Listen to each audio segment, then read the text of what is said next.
Welcome to Chillin' 101. We hope this video helps.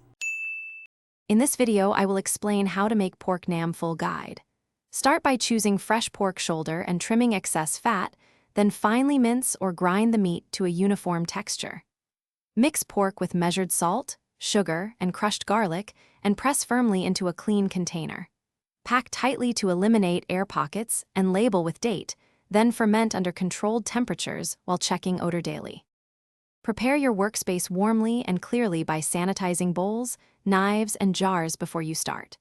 Trim and grind the pork to a consistent texture, then weigh and add measured amounts of salt, sugar, and crushed garlic for predictable fermentation. Mix thoroughly so every piece is coated, then pack into a clean container and press down to remove air. Seal loosely or cover, and store at controlled temperature for safe development of flavor.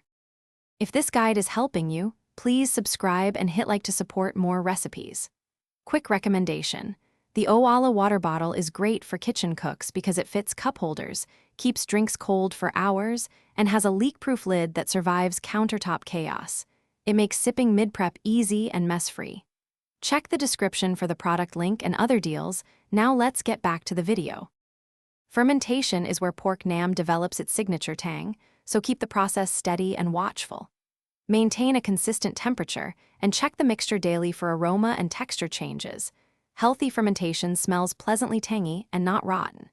If any off smells, slime, or visible mold appear, discard immediately for safety. Once fermented to taste, refrigerate the pork nam and consume within recommended times to enjoy fresh, balanced flavor. Thanks for watching. Consider subscribing if we helped you.